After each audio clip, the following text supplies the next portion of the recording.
আরেকটি দ্বিতীয় যে অর্থ, এই রাতে ভাগ্য নির্ধারণ করা হয়, ভাগ্য নির্ধারণী রজনী।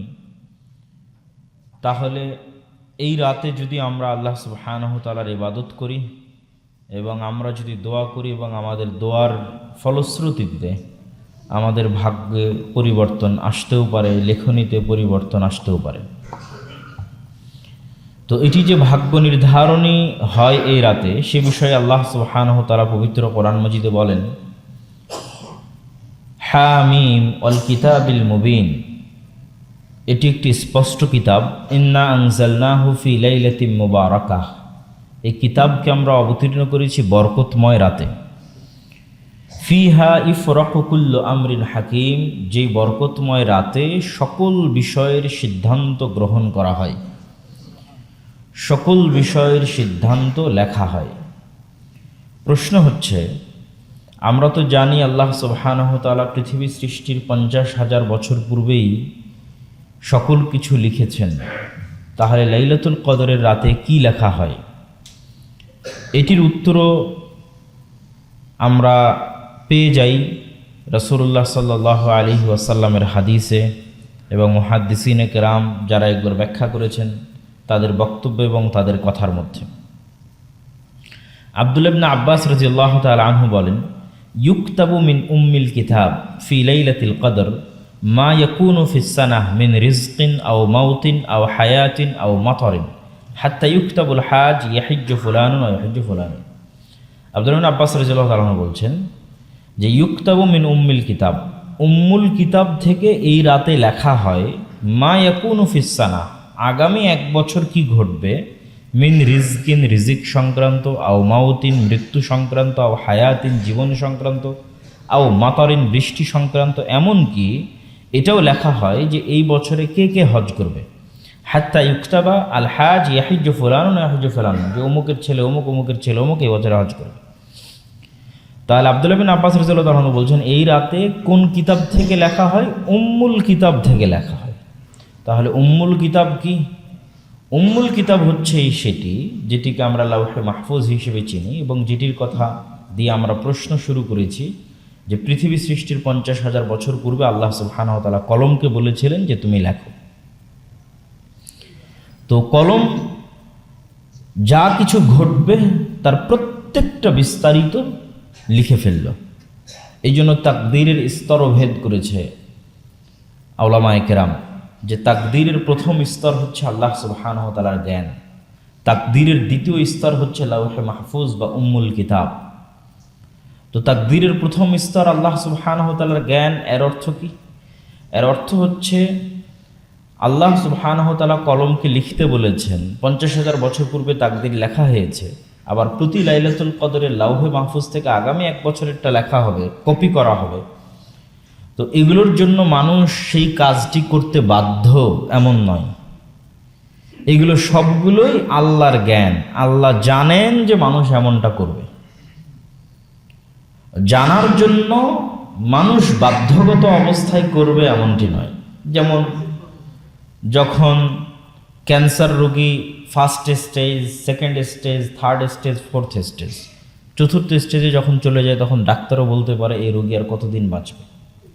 তো ডাক্তার কিভাবে বলতে পারে? তার যতটুকু জ্ঞান আছে, লিমিটেড নলেজ, সেই সীমাবদ্ধ জ্ঞান নিয়ে সে বলতে পারতেছে এই রোগী আর এতদিন বাঁচবে। অথচ আল্লাহ সুবহানাহু ওয়া তাআলা সমগ্র পৃথিবীর সকল মানুষকে যত জ্ঞান দিয়েছেন, সেই জ্ঞানের সাথে আল্লাহ সুবহানাহু ওয়া তাআলার জ্ঞানের তুলনা মহাসমুদ্রের সাথে 1 ফোঁটা পানির তুলনার মতো। তাহলে সমগ্র পৃথিবীর মানুষকে যে 1 ফোঁটা জ্ঞান বন্টন করে দেওয়া আছে, সেই জ্ঞানের একটা ন্যূনতম অংশ ব্যবহার করে একটা ডাক্তার বলে দিচ্ছে যে এই ব্যক্তি আর এতদিনের মধ্যে, আর 6 উইক 6 সপ্তাহ অথবা 7 সপ্তাহের মধ্যে মারা যাবে। অথবা বিজ্ঞানীরা বলতে পারতেছে আজকে বৃষ্টি হতে পারে অথবা নাও হতে পারে। তো এই যে জ্ঞানের উপর ভিত্তি করে, ন্যূনতম জ্ঞানের উপর ভিত্তি করে ভবিষ্যৎবাণী করা সম্ভব হচ্ছে, তো যিনি সকল কিছু জানেন তার জন্য এটি অবশ্যই সম্ভব যে তিনি এটি জানেন যে তার সৃষ্টি করা মানুষ আজ কী করবে। তো এই জন্য তিনি জানেন, এই জন্য মানুষ বাধ্য অবস্থায় করবে এটা নয়, মানুষ স্বেচ্ছাই করবে কিন্তু এই স্বেচ্ছায় করাটাও আল্লাহ সুবহানাহু ওয়া তাআলা আগে থেকে জানেন। তো আল্লাহ সুবহানাহু ওয়া তাআলার জ্ঞান, আল্লাহ কলমকে বলেছেন লিপিবদ্ধ করতে লাওহে মাহফুজে, উম্মুল কিতাবে, আর এই উম্মুল কিতাব থেকে কপি হবে লাইলাতুল কদরের রাতে আগামী 1 বছরেরটা, যার বিস্তারিত বিবরণ বহু তাফসিরে আব্দুল্লাহ বিন আব্বাস এবং অন্যান্য সাহাবী থেকে উল্লেখ করা আছে। তাকদীরের আরও একটি স্তর হচ্ছে, যখন এই জিনিসটি বাস্তবায়ন হতে যাবে, মানুষের তাকদীরে যেটি লেখা আছে সেটি যখন বাস্তবায়ন হতে যাবে, তখন তাকদীরের আরেকটি স্তর পাওয়া যায়, সেটি আল্লাহ সুবহানাহু তাআলার আল ইরাদা আল কাউনিয়া, আল্লাহ সুবহানাহু তাআলার পৃথিবী পরিচালনাগত ইচ্ছা। আল্লাহ সুবহানাহু তাআলার একটা ইচ্ছা হচ্ছে শারঈ ইচ্ছা। শারঈ ইচ্ছা কি? আল্লাহ সুবহানাহু তাআলা কখনোই চান না যে ইবলিস পথভ্রষ্ট হোক। আল্লাহ সুবহানাহু তাআলা নিজেও চান যে ইবলিস হেদায়েত প্রাপ্ত হোক, ফেরাউন হেদায়েত প্রাপ্ত হোক, আবু জাহাল হেদায়েত প্রাপ্ত হোক। তাদেরকে হেদায়েত করার জন্যই তো মুসাকে পাঠিয়েছেন, তাদেরকে হেদায়েত করার জন্যই তো মুহাম্মদ সাল্লাল্লাহু আলাইহি ওয়াসাল্লামকে পাঠিয়েছেন। তো দুনিয়ার কোনো মানুষ পথভ্রষ্ট হোক, এটা আল্লাহ সুবহানাহু ওয়া তাআলা চান না। তার কল্যাণকামিতা, যে সকল মানুষ জান্নাতে যাক, এই কল্যাণকামিতার জন্যই তিনি নবী রাসূল পাঠিয়েছেন, কিতাব পাঠিয়েছেন, কোরআন পাঠিয়েছেন, আলেম ওলামা রেডি করছেন, মসজিদ মাদ্রাসা তিনি টিকিয়ে রেখেছেন, দিন প্রচারের সকল ব্যবস্থাপনা টিকিয়ে রেখেছেন, ওসিলা মানুষের কাছে দাওয়াত যাওয়ার সকল ওসিলা আল্লাহ টিকিয়ে রেখেছেন, কেননা তিনি চান না মানুষ পথভ্রষ্ট হোক। এখন তারপরেও যখন মানুষ পথভ্রষ্ট হচ্ছে, তখন আল্লাহ জোরও করেন না। এই যে আল্লাহ জোর করেন না, এটাই হচ্ছে তাকদীরের তারপরের স্তর, তৃতীয় স্তর। তথা ইবলিস যখন বলল আমি সিজদা করব না, তখন আল্লাহ সুবহানাহু ওয়া তাআলা চাইলে ফেরেশতাদেরকে বাধ্য করায় ওকে সিজদা করাতে পারতেন না? পারতেন না? পারতেন।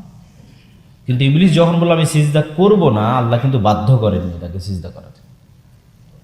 ফেরাউন যখন বলল যে আনা রাব্বুকুমুল আ'লা, আমি তোমাদের প্রতিপালক, তখন আল্লাহ সুবহানাহু ওয়া তাআলা ফেরাউনকে বাধ্য করেননি যে সে হেদায়েত প্রাপ্ত হোক, তাকে তার অবস্থার উপর থাকতে দিয়েছে। সে স্বেচ্ছায় তার অবস্থার উপর চলেছে।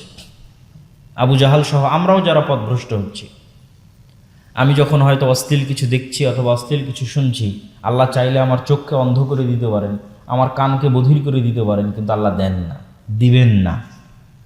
তাহলে আমি কানে শুনছি অশ্লীল, চোখে দেখছি অশ্লীল, তখনও ক্ষমতা ব্যবহার করছি কার? আল্লাহর। তখনও অনুমতি ব্যবহার করছি আল্লাহর। আল্লাহ চাইলে তখনই আটকে দিতে পারতেন। এটা হচ্ছে তাকদীরের তৃতীয় স্তর। তো আমরা আলোচনা করছিলাম যে লাইলাতুল কদরের রাতে, এটিকে তাকদীর নির্ধারণের রাত বলা হয়। এই রাতে মূলত আগামী 1 বছরের বিষয়গুলো লিপিবদ্ধ করা হয় এবং উম্মুল কিতাব থেকে কপি করা হয়, তথা লাওহে মাহফুজের যে কিতাবে সকল কিছু লিপিবদ্ধ করা আছে সেটি থেকে কপি করা হয়। এই লাইলাতুল কদরের গুরুত্ব এবং তাৎপর্য যদি আমরা বুঝতে চাই, তাহলে লাইলাতুল কদর সম্পর্কে আল্লাহ সুবহানাহু ওয়া তাআলা পবিত্র কোরআনে সম্পূর্ণ একটি সূরা অবতীর্ণ করেছেন। ইন্না আনজালনাহু ফি লাইলাতিল কদর, আমরা এই কিতাবকে অবতীর্ণ করেছি লাইলাতুল কদরের রাতে। ওয়ামা আদরাকা মা লাইলাতুল কদর, তোমরা কি জানো লাইলাতুল কদর কি? এই যে জিজ্ঞাসা করার স্টাইল, যে তোমরা কি জানো লাইলাতুল কদর কি, এটার দ্বারা মানুষের আগ্রহ তৈরি করা হয়। যখনই বড় কোনো বিষয় আল্লাহ সুবহানাহু ওয়া তাআলা অথবা তার রাসূল বলেন, তখন এই ধরনের উপস্থিত ব্যক্তিকে প্রশ্ন করার মাধ্যমে তাদের অ্যাটেনশন নেওয়া হয়, তাদের মনোযোগ আকর্ষণ করা হয়। যেমন অন্য সূরায় আল্লাহ বলছেন আল কারিআতু মাল কারিআহ ওয়া মা আদরাকা মাল কারিআহ, মহাভয়ঙ্কর বিকট আওয়াজ, তোমরা কি জানো মহাভয়ঙ্কর বিকট আওয়াজ কি? 2 বার জিজ্ঞেস করেছে, যাতে মানুষ আগ্রহের সাথে পরের বাক্য শোনে যে আসলে কি এত গুরুত্বপূর্ণ কথা। রাসূল সাল্লাল্লাহু আলাইহি ওয়াসাল্লাম বহু হাদিসে এই জিনিসগুলো প্রয়োগ করেছেন। যেমন তিনি বলেন যে আতাদরুনা মাল গীবাহ, তোমরা কি জানো গীবত কি? মানুষ আগ্রহী হয়, না আমরা তো জানি না, আল্লাহ গীবত কি আপনি বলেন। তো আল্লাহ বলছেন তোমরা কি জানো লাইলাতুল কদর কি? লাইলাতুল কদরি খায়রুম মিন আলফি শাহর, লাইলাতুল কদর হচ্ছে 1000 বছরের 1000 মাসের ইবাদতের চাইতে উত্তম, বা 1000 মাসের চেয়ে শ্রেষ্ঠ। তো এই 1000 মাসের চেয়ে যে শ্রেষ্ঠ কথাটি বলা হলো, এখানে আল্লাহ সুবহানাহু ওয়া তাআলা নির্ধারণ করেননি যে 1000 মাসের সমান। এই জিনিসটা আমরা অনেক সময় বলতে ভুল করি যে লাইলাতুল কদর 1000 মাসের ইবাদতের সমান, এবং হিসাব করে অনেকে বলে দেয় যে 80 বছর, 83 বছর, 84 বছর এরকম একটা ইবাদতের সমান। আল্লাহ সুবহানাহু ওয়া তাআলা সমান বলেননি, আল্লাহ বলেছেন 1000 মাসের চেয়েও শ্রেষ্ঠ। তো এখানে ব্যাখ্যা করতে গিয়ে মুফাসসিরিন ইকরাম লিখেছেন যে আমরা যেমন বাংলা ভাষায় বলি সে লাখ লাখ টাকার মালিক, কত লাখ টাকা জানি না, অমুক কোটি কোটি টাকার মালিক, কত কোটি তা কিন্তু জানি না। তো মাত্রাতিরিক্ত অগণিত অসংখ্য বোঝানোর জন্য যেমন আমরা বলি যে লাখ লাখ কোটি কোটি, ঠিক আরবি ভাষায় অগণিত অসংখ্য বোঝানোর জন্য বলা হয় হাজার হাজার হাজার, তথা হাজারো মাসের চেয়ে উত্তম, তথা এক্সাক্ট 80 বছর, 85 বছর, 90 বছর এরকম নয়। এই হাজারো মাস 80-85 বছরের চেয়ে তো অনেক অনেক উত্তম। কত গুণে উত্তম আল্লাহ সুবহানাহু ওয়া তাআলা ভালো জানেন।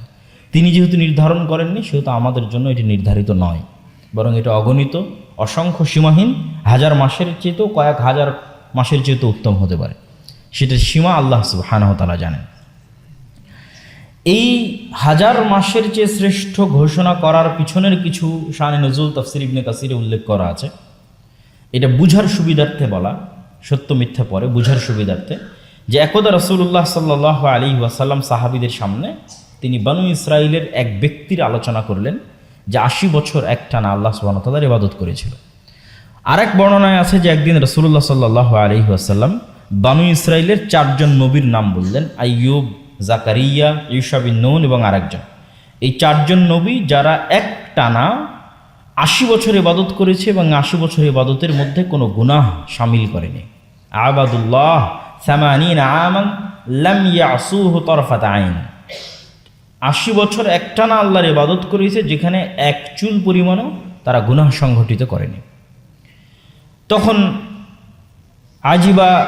আজিবাত উম্মাত মুহাম্মাদিন সাল্লাল্লাহু আলাইহি সাল্লাম, উপস্থিত সাহাবীরা খুব আশ্চর্য হল যে আমাদের তো হায়াত অত বেশি নয়, হায়াত সংক্ষিপ্ত, ছোট। গড় হায়াত উম্মতে মুহাম্মাদের 60 বছর। তাহলে উম্মতে মুহাম্মাদের এই সংক্ষিপ্ত ছোট হায়াত নিয়ে অতীত উম্মতের চাইতে বেশি ইবাদত করা কখনোই সম্ভব নয়। তাহলে তারা অতীত উম্মতের চাইতে ইবাদতের দিক থেকে শ্রেষ্ঠ হওয়ার প্রতিযোগিতায় পিছিয়ে।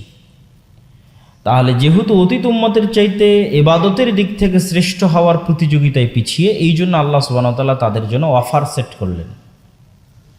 বিভিন্ন দিন বিভিন্ন রাতের অফার বন্টন করা হলো, যে অফারগুলো যদি কেউ অ্যাকসেপ্ট করে, অফারগুলো যদি কেউ গ্রহণ করে, তাহলে সেই ইবাদতের প্রতিযোগিতায় অল্প হায়াত নিয়েও অতীত উম্মতের চাইতে বেশি ইবাদত করে ফেলবে। তাহলে সেই অফারগুলোর মধ্যে সবচেয়ে বড় অফার হচ্ছে লাইলাতুল কদর। এক রাত সমান 1000 মাসের চেয়েও, তারা যে 80 বছর ইবাদত করেছিল তার চেয়েও শ্রেষ্ঠ। তাহলে কি হলো, হায়াত অল্প কিন্তু ইবাদতের পাল্লায় অতীতের উম্মতের সাথে প্রতিযোগিতার দৌড়ে আপনি টিকে থাকার সুযোগ পেলেন। অন্তত আপনার চেষ্টা করার সুযোগ থাকলো যে আমরাও তাদের মতো ইবাদত করে শ্রেষ্ঠ থেকে শ্রেষ্ঠতম জান্নাতের অধিকারী হতে পারি কিনা। সম্মানিত উপস্থিতি, তো লাইলাতুল কদরের যে সূরাটি আমরা অধ্যয়ন করছিলাম, সেই সূরার 3য় আয়াত ছিল লাইলাতুল কদর খায়রুম মিন আলফি শাহর, 1000 মাসের চেয়ে শ্রেষ্ঠ। তানাজ্জালুল মালাইকাতু ওয়ার রূহ ফিহা বিইজনি রাব্বিহিম মিন কুল্লি আমর। তানাজ্জাল মানে ধারাবাহিকভাবে অবতীর্ণ হওয়া, তানাজ্জাল বা তানাজ্জাল একাধারে অবতীর্ণ হতে থাকা। এই রাতে একাধারে অবতীর্ণ হতে থাকে। আল্লাহ বলছেন এই সূরার মধ্যে, আল মালাইকা ফেরেশতাগণ, ওয়ার রূহ জিবরিল আমিন, ফিহা মানে এই রাতে, বিইজনি রাব্বিহিম তাদের প্রতিপালকের অনুমতিতে। এই রাতে তাদের প্রতিপালকের অনুমতিতে জিবরাইল এবং ফেরেশতাগণ জমিনে ধারাবাহিকভাবে অবতীর্ণ হতে থাকেন।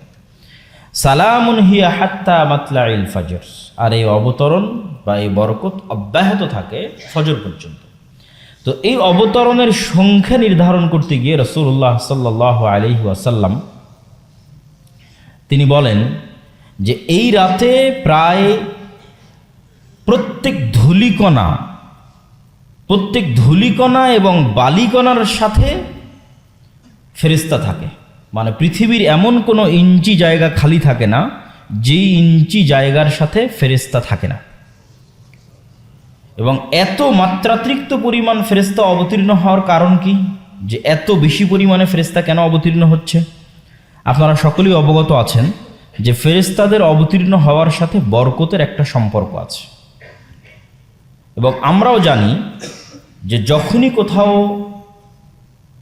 ফেরেশতা অবতীর্ণ হয় তখন ফেরেশতার সাথে সেখানে বরকত সম্পৃক্ত থাকে। এর অসংখ্য দলিল এবং উদাহরণ আমরা তুলে ধরতে পারব।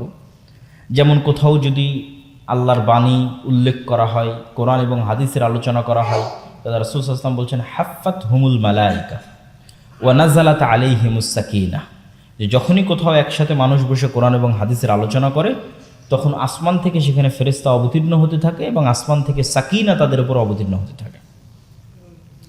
ঠিক আপনারা জানেন বাড়িতে প্রবেশ করার ক্ষেত্রে, বাড়ি থেকে বের হওয়ার ক্ষেত্রে প্রত্যেক যেখানে বরকতের কথা বলা আছে সেখানে ফেরেশতা কানেক্টেড। রাসূল সাল্লাল্লাহু আলাইহি ওয়াসাল্লাম বলছেন যেই বাড়িতে কুকুর আছে, যে বাড়িতে ছবি আছে, সেই বাড়িতে বরকত এবং রহমতের ফেরেশতা প্রবেশ করে না।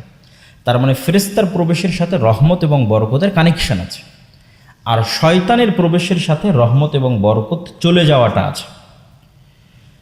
তাহলে এই রাতে আল্লাহর নবী বলছেন যে ইন্নাল মালায়েকা তিলকাল লাইলা আকসার ফিল আরজ মিন আদাদিল হিসাব, পৃথিবীতে যে ধূলিকণা বালিকণার যে সংখ্যা আছে, এই ধূলিকণা বালিকণার সংখ্যার চাইতেও এই রাতে পৃথিবীতে বেশি ফেরেশতা অবতীর্ণ হয়।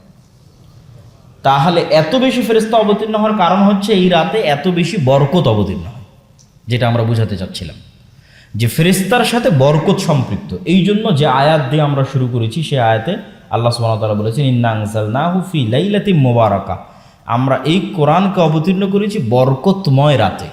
তাহলে এই রাত কত বরকতময় হতে পারে, যে কি পরিমাণ বরকত এই রাতে অবতীর্ণ হতে পারে, যে এই রাতে এত বেশি ফেরেশতা অবতীর্ণ হতে হয় যে পৃথিবীর ধূলিকণা বালিকণার চাইতে ফেরেশতাদের সংখ্যা বেশি হয়ে যায়। তার কারণ হচ্ছে এই রাতে বরকতের সংখ্যা এত আনলিমিটেড।